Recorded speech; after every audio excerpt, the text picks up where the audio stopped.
다음에 꼭 보자. 그 말을 마지막으로 친구는 떠났습니다. 3개월 전 전화를 받았을 때 다음 주는 좀 바빠라고 했습니다. 그리고 다음에 보자고 했습니다. 하지만 다음은 오지 않았습니다. 새벽 4시 전화벨이 울렸습니다.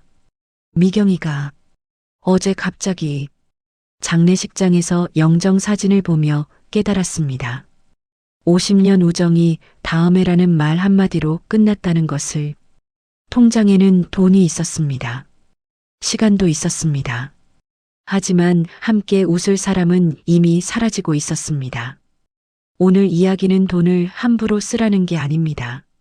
대신 이것만은 아끼지 말았어야 했다고 많은 분들이 가슴을 치며 후회하는 3가지 이야기입니다. 혹시 지금 다음에라고 미루고 계신 건 없으신가요? 이순자 씨 69세. 핸드폰이 울렸습니다. 잠결에 전화를 받았습니다. 미경이의 목소리가 평소와 달랐습니다. 말이 짧았고 숨이 가빴습니다. 그 전화로 미경이가 세상을 떠났다는 걸 알게 됐습니다. 그로부터 3개월 전 미경이에게서 마지막으로 전화가 왔었습니다. 순자야, 우리 다음 주에 만날까? 내가 하고 싶은 얘기가 있어. 미안해, 다음 주는 둘째 딸 애 봐줘야 해서. 다음에 꼭 보자. 그래. 그럼 다음에. 그게 마지막이었습니다. 장례식장에 갔습니다. 영정사진 속 미경이는 환하게 웃고 있었습니다.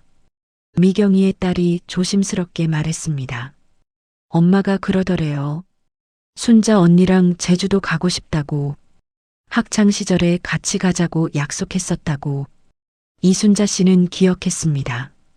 17살 때 둘이서 지도를 펼쳐놓고 약속했던 제주도. 50년이 지났지만 그 약속은 지켜지지 않았습니다. 집에 돌아와 오래된 앨범을 꺼냈습니다. 고등학교 졸업사진. 5명이 어깨동무를 하고 웃고 있었습니다. 은희, 미경, 정숙, 혜자, 그리고 자신. 이제 마음 편히 만날 수 있는 친구는 은희 하나뿐이었습니다. 그날 밤 은희에게 전화를 걸었습니다. 은희야, 우리 다음 주에 제주도 가자. 미경이가 가고 싶어 했던 곳. 그래, 가자. 일주일 후 둘은 제주도행 비행기를 탔습니다. 한라산 앞에 섰습니다. 올라갈 수는 없었습니다. 무릎이 아팠고 숨이 찼습니다. 하지만 괜찮았습니다. 이순자 씨는 하늘을 올려다보며 조용히 말했습니다. 미경아, 우리 왔어. 늦어서 미안해. 은희도 함께 눈물을 닦았습니다. 두 사람은 이제라도 자주 보자고 약속했습니다. 하지만 그 약속도 지켜지지 않았습니다. 제주도에서 돌아온 후 이순자 씨는 다시 일상으로 돌아갔습니다. 아침이면 손주를 보러 나가야 했고 남편 병원 일정을 챙기다 보면 하루가 금세 지나갔습니다. 1달이 지나고 2달이 지났습니다. 그러던 어느 날 은희의 집으로 갔습니다. 문을 연 건 은희의 딸이었습니다. 아주머니, 엄마가 지난달에 암 진단 받았어요. 병실에 누워있는 은희를 봤습니다.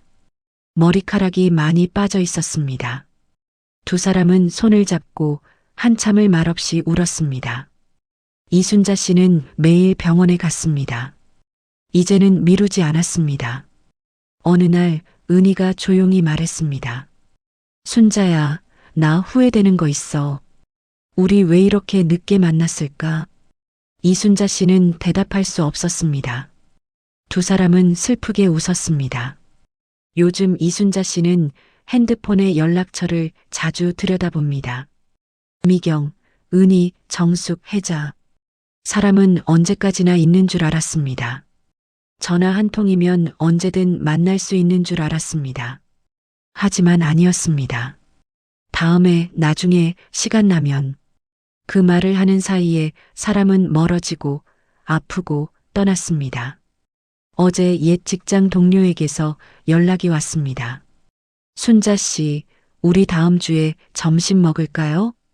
좋아요. 몇 시에 어디서 만날까요? 이번에는 즉시 대답했습니다. 다음에는 없을지도 모르니까. 사람과의 시간은 미루는 순간 영원히 사라집니다. 이런 이야기가 도움이 되신다면 구독 한번 눌러두시면 다음 이야기도 바로 보실 수 있습니다. 박영수 씨, 75세. 할아버지, 할아버지는 뭘 좋아하세요? 초등학교 3학년 손자가 물었습니다. 학교 숙제였습니다. 박영수 씨는 잠시 멈칫했습니다. 말이 나오지 않았습니다. 손자가 다시 물었습니다. 할머니는 꽃꽂이 좋아하시잖아요. 할아버지는요? 박영수 씨는 TV 보는 게 취미라고 말하려다 멈췄습니다. 손자는 실망한 표정으로 노트를 덮었습니다. 할아버지는 취미가 없구나. 그날 밤 박영수 씨는 잠을 이룰 수 없었습니다. 75년을 살았는데 좋아하는 게 없었습니다. 아니, 생각해 본 적이 없었습니다. 다음 날 손자가 학교에서 돌아와 말했습니다. 할아버지, 준호 할아버지는 사진 찍으러 다니시고 민수 할아버지는 색소폰 배우신대요. 할아버지는 뭐 하세요? 박영수 씨는 대답할 수 없었습니다. 손자 눈에 비친 자기 모습, 아무것도 하지 않는 할아버지, 그냥 집에만 있는 할아버지, 재미없는 할아버지. 며칠 후 아내가 동네 문화센터 기타 강좌 이야기를 꺼냈습니다. 박영수 씨는 나이 많은 사람이 뭘 배우냐며 거절했습니다. 아내는 한참을 쳐다보다가 한숨을 쉬었습니다. 박영수 씨는 생각해 봤습니다. 20대에는 취직이 급했고, 30대에는 집 마련이 급했고, 40대에는 아이들 교육이 급했고, 50대에는 노후 준비가 급했습니다. 하고 싶은 건 생각할 여유가 없었습니다. 어느 날 아내가 쓰러졌습니다. 뇌졸중이었습니다. 다행히 생명은 건졌지만 왼쪽 팔다리에 마비가 왔습니다. 병원에서 재활 치료를 시작했습니다. 아내는 힘들어 보였습니다. 땀이 흘렀습니다. 하지만 포기하지 않았습니다. 박영수 씨가 물었습니다. 왜 이렇게 열심히 해? 아내가 힘겹게 대답했습니다. 꽃꽂이 다시 하고 싶어서. 내가 제일 좋아하는 거. 아내의 눈에는 의지가 담겨 있었습니다. 박영수 씨는 그제야 알았습니다. 아내에게는 돌아갈 곳이 있었습니다. 좋아하는 게 있었습니다. 다시 하고 싶은 게 있었습니다. 하지만 자신에게는 없었습니다. 만약 자기가 쓰러지면 다시 일어서고 싶은 이유가 있을까? 재활하고 싶은 목표가 있을까? 아무것도 떠오르지 않았습니다. 그날 밤 집에 돌아와 거울을 봤습니다. 거울 속 자신은 낯설었습니다. 박영수, 누군가의 남편, 누군가의 아버지, 누군가의 할아버지. 하지만 박영수 자신은 아무것도 없었습니다. 역할만 있었습니다. 정체성은 없었습니다. 거울 속 자신에게 말했습니다. 나를 아낀다고 생각했는데 사실은 나를 잃어버렸구나. 다음 날 박영수 씨는 문화센터로 갔습니다. 기타 강좌 접수처 앞에 섰습니다. 어르신, 등록하시려고요? 직원이 밝게 물었습니다. 박영수 씨는 망설이다가 떨리는 손으로 신청서를 작성했습니다. 첫 수업 날 기타를 받아들었습니다. 어색했습니다. 선생님의 시범을 따라 해봤습니다. 삐걱 마이너스 이상한 소리가 났습니다. 부끄러웠습니다. 그때 옆자리 할머니가 말했습니다. 괜찮아요. 저도 처음엔 그랬어요. 한 달만 하면 제법 소리 나요. 그날 이후 박영수 씨는 매일 기타를 만졌습니다. 손가락이 아팠습니다. 잘 되지 않았습니다. 하지만 포기하지 않았습니다. 한 달이 지났습니다. 손자가 기타를 보고 눈이 커졌습니다. 할아버지, 이게 뭐예요? 기타란다. 할아버지가 요즘 배우고 있어. 우와, 할아버지 멋있다. 나도 들려줘요. 서툴지만 작은 별을 쳐줬습니다. 손자가 박수를 쳤습니다. 할아버지 최고. 박영수 씨는 웃었습니다. 75년 만에 처음으로 자기가 좋아하는 걸 하는 자신을 발견했습니다. 손자가 다시 학교 숙제를 가져왔습니다. 할아버지, 할아버지 꿈이 뭐예요?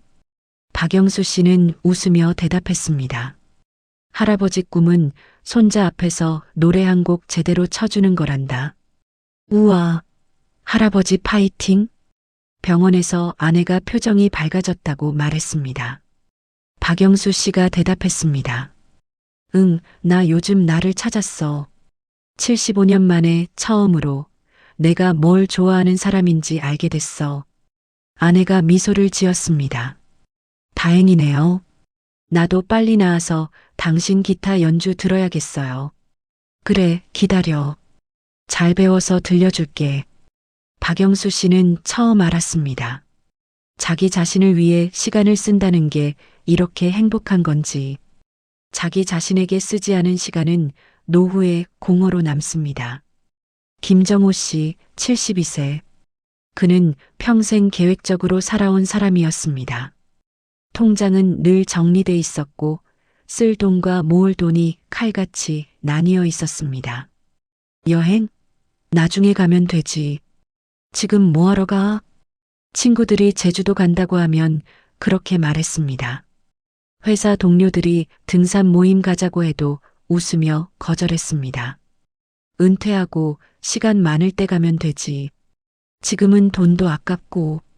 김정호 씨는 그게 현명한 선택이라고 믿었습니다. 실제로 그는 돈을 잘 모았습니다. 은퇴할 때쯤 통장에는 제법 목돈이 쌓여 있었습니다. 은퇴 후 1년째 되던 해 아내가 유럽 여행 이야기를 꺼냈습니다. 김정호 씨도 좋다고 했습니다. 그런데 막상 여행사에서 일정표를 받아보니 걱정이 앞섰습니다. 10시간 넘는 비행, 하루 종일 걷는 일정, 시차 적응. 예전 같았으면 아무것도 아니었을 텐데 이제는 부담이 됐습니다. 다음에 더 여유 있는 코스로 가자며 또 미뤘습니다. 은퇴 3년째 김정호 씨는 허리 디스크 진단을 받았습니다. 오래 앉아 있기도 힘들고 장거리 이동은 더더욱 버거워졌습니다. 의사는 말했습니다. 무리하지 마세요. 이제는 몸을 아껴야 할 나이입니다. 그날 저녁 김정호 씨는 서랍 속에 넣어뒀던 여행 팸플릿을 꺼내봤습니다. 3년 전, 5년 전, 7년 전 가려고 했던 곳들이 그대로 있었습니다. 혼자 중얼거렸습니다. 그땐 돈이 아까운 줄만 알았지. 몸이 이렇게 먼저 변할 줄은 몰랐어. 통장에는 여전히 돈이 있었습니다. 하지만 그 돈으로 할 수 있는 선택지는 점점 줄어들고 있었습니다. 비행기를 타는 것도, 하루 종일 걷는 것도, 낯선 곳에서 적응하는 것도 이제는 쉽지 않았습니다. 어느 날 옛 동료가 전화를 했습니다. 정호야, 우리 작년에 일본 갔었거든. 정말 좋더라. 너도 한번 가봐. 그래, 좋겠다. 나도 가고 싶은데. 말끝을 흐리며 김정호 씨는 창밖을 봤습니다. 가고 싶었지만 예전처럼 갈 수는 없었습니다. 그는 그때 깨달았습니다. 건강은 저축할 수 있는 게 아니라는 것을, 아껴둔다고 그대로 있는 게 아니라는 것을, 쓰지 않으면 조용히 사라진다는 것을. 요양병원에서 일하는 조카가 한 번은 이런 말을 했습니다. 삼촌, 여기 계신 분들 중에 돈 많으신 분들 많아요. 그런데 다들 똑같이 하시는 말씀이 있어요. 그때 좀 쓸 걸, 그때 좀 다닐 걸. 김정호 씨는 그 말을 듣고 한동안 아무 말도 못했습니다. 지금 그는 집 근처 공원을 천천히 산책합니다. 30분만 걸어도 허리가 아프지만 그래도 걷습니다. 가끔 젊은 부부가 큰 배낭을 메고 지나가는 걸 봅니다. 여행을 가는 모양이었습니다. 마음속으로 말합니다. 잘 다녀와요. 지금 가세요. 나중은 늦어요. 건강은 아껴서 남는 것이 아니라 쓰지 않으면 사라집니다. 세 사람의 이야기를 들어보셨습니다. 이순자 씨는 사람과의 시간을 미뤘습니다. 그리고 영원한 이별을 맞았습니다. 박영수 씨는 자기 자신을 아꼈습니다. 하지만 결국 자신을 잃어버렸습니다. 김정호 씨는 건강할 때를 미뤘습니다. 그리고 기회를 잃었습니다. 아끼지 말아야 할 것은 돈이 아니었습니다. 지금 이 순간, 지금 옆에 있는 사람, 지금 할 수 있는 선택이었습니다. 나중에라는 말은 때로는 영원히 안 한다는 뜻이 됩니다. 혹시 지금 미루고 계신 전화 한 통 있으신가요? 혹시 지금 미루고 계신 나를 위한 시간 있으신가요? 아끼지 말아야 할 것은 돈이 아니라 바로 지금입니다.